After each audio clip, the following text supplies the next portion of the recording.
Hey everybody, how's it going? Welcome to the No DQ live recap of Monday Night Raw for October the 26th, 2020. We are coming off the Hell in a Cell pay-per-view. We have the next pay-per-view, Survivor Series, coming up in about 4 weeks, 3 weeks from Sunday, November 22nd, which happens to be my birthday, November 22nd. I remember Survivor Series 1990, which fell on my 8th birthday. Undertaker's debut. Undertaker will be part of Survivor Series this year. Reportedly, he's not going to wrestle, but he will be there. And we had some matches announced for Survivor Series. I will talk about that.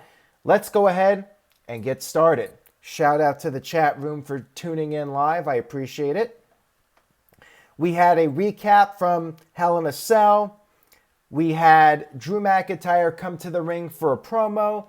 He said no excuses about losing the WWE title to Randy Orton inside Hell in a Cell. He did have a promise, though.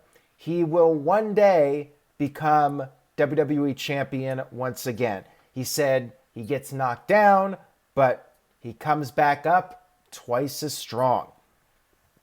He was interrupted by The Miz, who is now the Money in the Bank contract holder.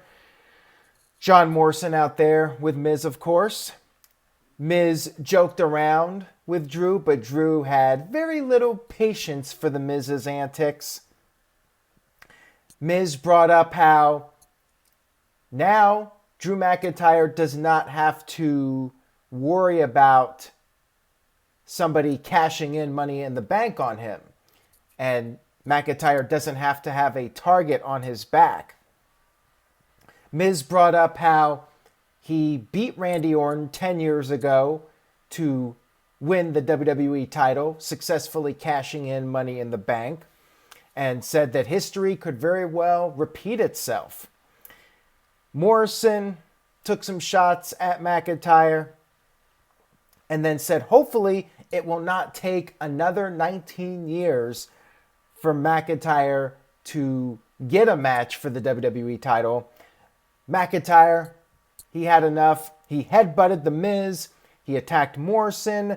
Miz went after the knee of McIntyre, which was hurt from the pay-per-view.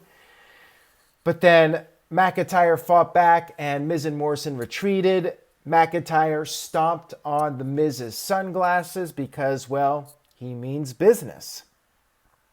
Nice opening segment to the show, and we did have an announcement that Miz would take on McIntyre later during the show.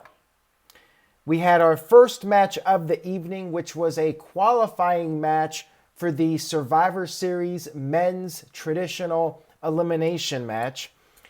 We had AJ Styles versus Jeff Hardy, which is fine and dandy, except for the fact that, well, we've already seen them wrestle on Smackdown numerous times. We saw them wrestle in August. We saw them wrestle in September in various matches, one-on-one matches, triple threat matches, ladder matches. So I'm here just thinking, well, again, what was the point of having the draft when you're just going to repeat the same matches over and over again? Anyways, Styles cut a promo before the match, talked about being 2-0 on Raw. He questioned why he's even in a qualifying match. He should be the captain of his team, no questions asked. He did reference his history with Hardy on Smackdown and said that if Hardy tries any shenanigans, his associate, the big man who still does not have a name, will make Hardy wish he never put down the bottle. Ouch. We had this match back and forth between these two guys. The two of them were on the apron, and Hardy attempted a twist of fate on the apron, but got pushed into the ring post. Styles got Hardy back in the ring, hit the phenomenal forearm, and scored the victory to be the first person announced for the men's Team Raw versus Team Smackdown match. After the match was over, we saw Elias come in with a guitar shot to Jeff Hardy. Psycho Jet Black with a $2 super chat says, what new matches do you want to see? Anything really, just something different. I want to see guys that were on SmackDown feuding with guys that have been on Raw. I don't want to see SmackDown guys that are now on Raw feuding with other SmackDown guys that are not on Raw. That's all I ask. I'm not asking for too much. I really don't care. As long as it's something different, I'm open to giving it a chance. We had a tag team match here. We had Tozawa, who, if you recall, was devoured a couple of weeks ago, but he's still alive. Him and Drew Gulak. Remember how Drew Gulak signed this new deal with WWE and now he's in 24/7 tag team matches? They were up against the Lucha House Party. R-Truth came down to the ringside area to scout out his opponents, his competition. You know, it's not like he's been feuding with these guys for the past 6 months, but then again, that's R-Truth's gimmick. He doesn't have any clue what he's doing. And all the participants were distracted by R-Truth. They tried to pin R-Truth for this prestigious 24/7 title. Eventually, Lince Dorado pinned Gulak. Again, Gulak signing that brand new contract, and here he is just losing these tag team matches with the 24/7 guys. After the match, there were more attempts to pin R-Truth, but eventually R-Truth ran away. So no title change this week. Whatever. I don't care. I'm just glad I don't even have to think about the various title reigns. So whatever. We had a Firefly Funhouse segment. There was a tea party with all the puppets. Alexa Bliss arrived with her own tea, and she had a special ingredient added for Rambling Rabbit, which happened to be arsenic. Rambling Rabbit died there after drinking the tea. Bray Wyatt started talking about how he can heal you. Alexa's face was turning red, and he put his hand over her face, and then she had these scary looking eyes. Then she shook it off and returned to normal. Then Bray Wyatt said that later on the fun would continue. It was just getting started. Rambling Rabbit somehow revived from his arsenic poisoning, so Bray responded by smashing him repeatedly, because why not? I did enjoy this segment. Poor Rambling Rabbit is always getting killed. I love this new Alexa Bliss, what WWE is doing with her. So far, so good. Nice reinvention of her character. I'm digging it.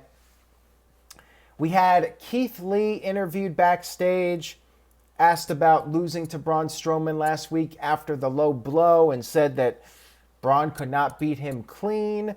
I guess we're going to see another Keith Lee versus Braun Strowman match at some point. We had Nia Jax and Shayna Baszler, the WWE Women's Tag Team Champions, meeting with Adam Pearce, who's just an official, but he's been on pretty much every show lately. They met with him, and each of them had a list of potential members for the women's elimination match at Survivor Series, Team Raw versus Team Smackdown.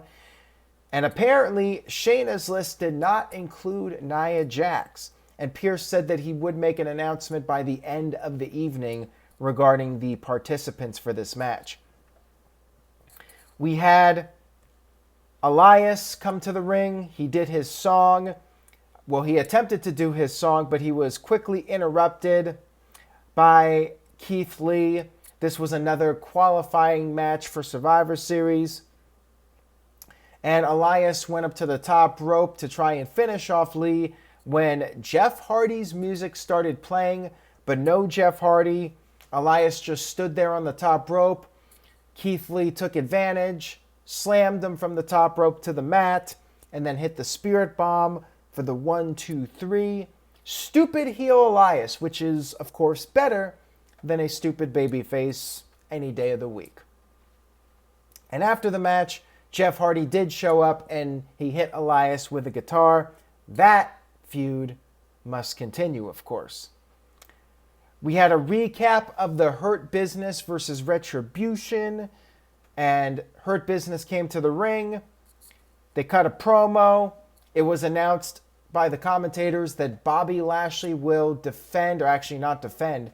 He's just going to be facing Sami Zayn because it's Survivor Series champion versus champion for the brand supremacy, bragging rights, whatever the hell you want to call it. You know, just once, it would be nice if we actually had something on the line with these Survivor Series matches, like a number 30 spot at the Royal Rumble or something. Winning team, winning brand gets to pick somebody from the other brand to come to their brand. I don't know, anything. Just have something on the line. It's like every year it's just Raw versus SmackDown, nothing on the line. Why should anybody care? Anyways, MVP cut a promo, talked about how they did not run from Retribution and Retribution is a liability, and that is bad for business. We had Hurt Business versus Retribution in an elimination match. Yes, an elimination match here on Monday Night Raw, rematch from last week. I thought for sure when this match was announced, oh, it's going to be 50-50 booking. Hurt Business will get their win back from last week. Well, here's what happened. It started off with Lashley and T-Bar, and then we had MVP tag in, and then all of a sudden, Mia Yim, Retaliation, whatever the hell her name is, she got into the ring and she was acting like bugs or spiders were attacking her. She was rolling around the ring, convulsing, going crazy. Everybody was distracted by this, and Slapjack managed to roll up MVP and pin him, but then Slapjack got hit with the almighty spear and was eliminated. The Mia Yim thing was just completely ridiculous. And then Lashley and T-Bar brawled on the outside. They got counted out, and it was down to 2-on-2. Shelton Benjamin hit the pay dirt to pin Mace. And then it was down to Cedric and Shelton against Ali. Ali was by himself. He was back body dropped by Cedric. Huge back body drop. I mean, Ali got some real airtime. And then Ali rolled to the outside. He grabbed a steel chair and used it on Cedric, causing a disqualification. So yes, Retribution loses again. They could not even win 50-50 booking. They lose 2 weeks in a row. I think they've lost every match they've been in up to this point. This has to be the worst booked faction in WWE history. Worse than Nexus. At least Nexus was dominant for a little while. Retribution has just been a complete flop. Like, I think for worst storyline of the year in the No DQ Year-End Awards, it's got to go to them, right? And after the match, Retribution attacked Cedric, and the rest of the Hurt Business ran down, made the save, and Retribution retreated, as they do. Psycho Jet Black with a $2 super chat says, my toilet is more popular than Retribution. I think anybody's toilet is more popular than Retribution at this point. We had Angel Garza backstage offering a rose to Mandy Rose and Dana Brooke, and then we had Nia Jax and Shayna Baszler appear. Nia grabbed the rose and Angel took his leave, and you had the ladies arguing about Survivor Series and potential team captains, yada, yada, yada. We then had Drew McIntyre versus The Miz, which was set up earlier at the beginning of the show. Miz went after the bad knee of McIntyre. Morrison took his cheap shots. Morrison tried to use the briefcase at one point, but Drew suplexed Morrison, took the briefcase, and tossed it to the staging area. And then back in the ring, Miz attempted to roll up McIntyre, but McIntyre kicked out, got up, hit the Claymore, and pinned Mr. Money in the Bank, The Miz. So, same story here. I mean, this is a fairly typical booking pattern where the Money in the Bank holder just loses a bunch of matches. So if Miz by hook or by crook does win, then at least he's got that. But my gut feeling is Miz is not winning the title. So he's just going to lose a bunch of matches for nothing. We had New Day backstage dressed up as the Street Profits because they will be facing the Street Profits at Survivor Series, Raw Tag Team Champs versus SmackDown Tag Team Champs. It was also announced that Randy Orton will face Roman Reigns, heel versus heel, world champions colliding. So Xavier wanted to face King Corbin for the King of the Ring, but Kofi had to alert him that it's actually the tag match taking place. Asuka then appeared. She wants the smoke. She's going to be facing Sasha Banks, champion versus champion. Hurt Business showed up, and they were making a claim for the Raw Tag Team titles. So maybe they'll win. Maybe we'll have Hurt Business versus Street Profits at Survivor Series. Nothing is set in stone. Keep in mind, remember, a couple of years ago, it was announced Brock Lesnar versus Jinder Mahal, and thankfully we did not get that. Anything could change between now and Survivor Series as far as the champions go. Hell, Sasha Banks has to make it through SmackDown. She's yet to win the world title and retain it at the next show. Maybe she doesn't, she thinks and she doesn't defend the title this Friday on SmackDown. That way she can have a longer reign as champion.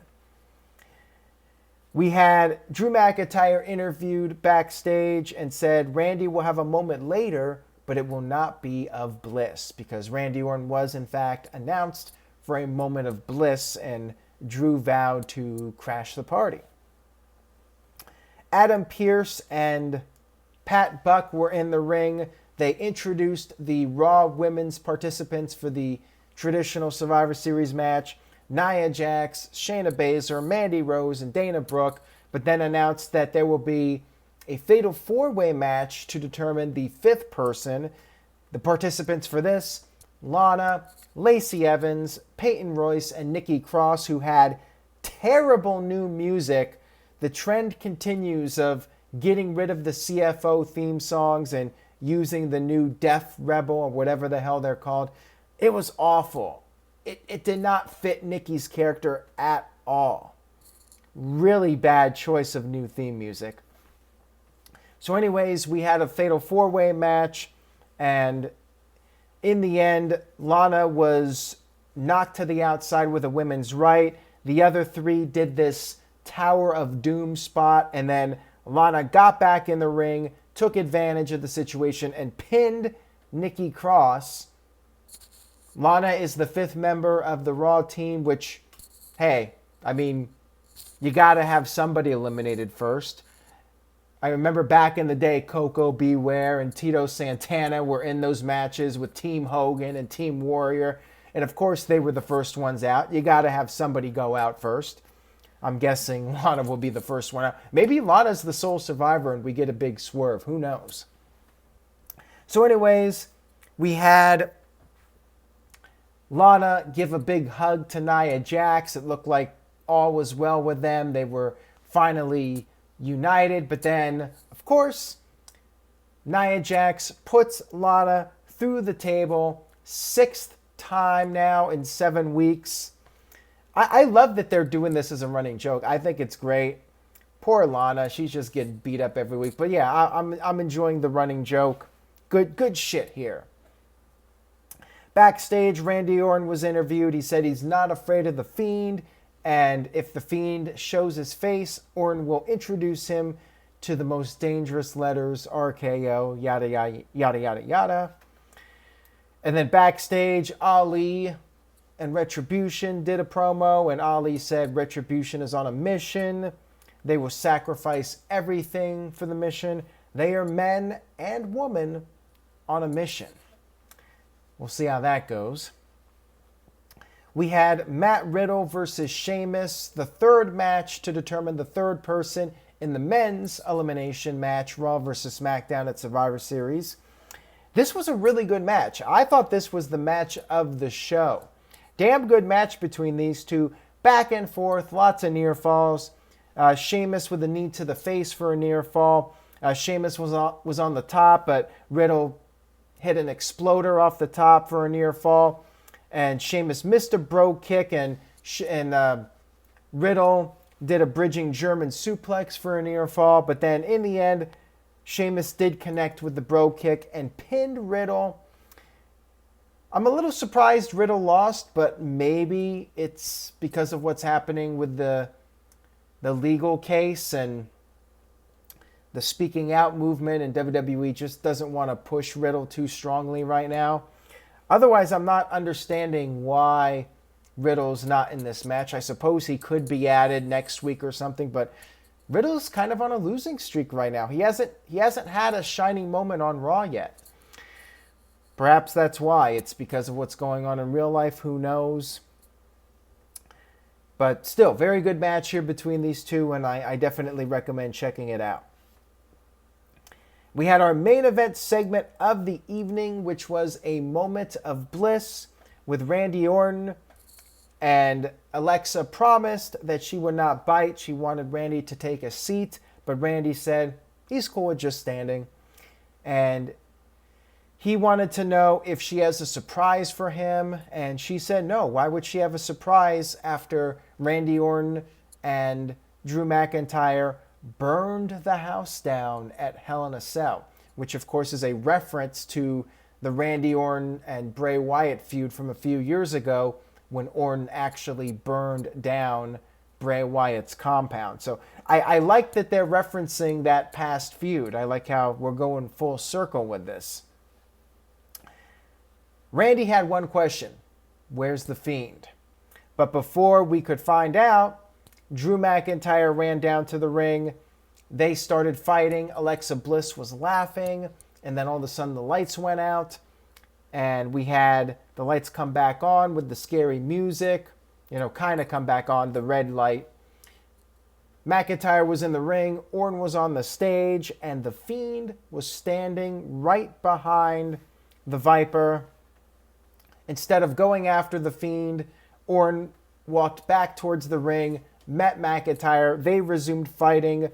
Orton slammed McIntyre on the desk, and the show went off the air. Strange ending to the show, in my opinion. I thought they would do something a little bit more climactic than just Orton slamming McIntyre on the desk, and that was the end of it. And I'm a little surprised.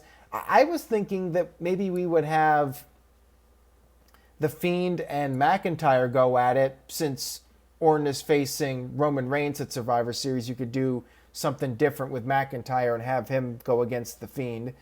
Maybe they do a triple threat at TLC. Who knows? As Michael Gonzalez points out in the chat. So what did you guys think about the show? And by the way, Richard says, first time in the chat room, just wanted to say awesome work by all of you. Been a fan since Talk Wrestling. I very much appreciate you tuning in, Richard. Thank you very much. Show was good. I think it was one of the better Raws in recent weeks and months, but I wouldn't say it was like an all-time great show or anything. I'm going to say B, maybe a B-. I'm thinking B- for this Raw, just because the ending did not blow me away.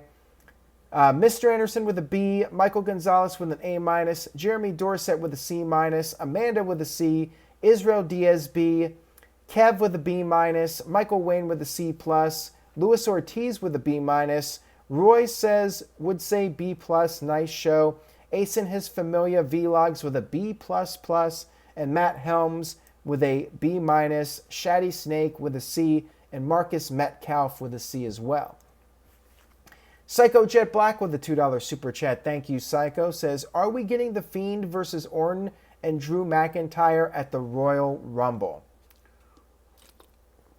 I'm thinking we'll probably have something with them at the TLC pay-per-view. As far as Royal Rumble goes, who knows? Anything's possible. Maybe it's Randy Orton versus Edge at the Royal Rumble if Edge is recovered from surgery. But I get the feeling it's going to be Orton versus Edge at WrestleMania. So yeah, we could get a one-on-one match, Orton versus The Fiend, or who knows, maybe even Orton versus Keith Lee to keep that feud going. There's a lot of possibilities. And Mike B with a $5 super chat, thank you Mike B, says, I hope the WWE is taking care of Rambling Rabbit's family, that poor rabbit.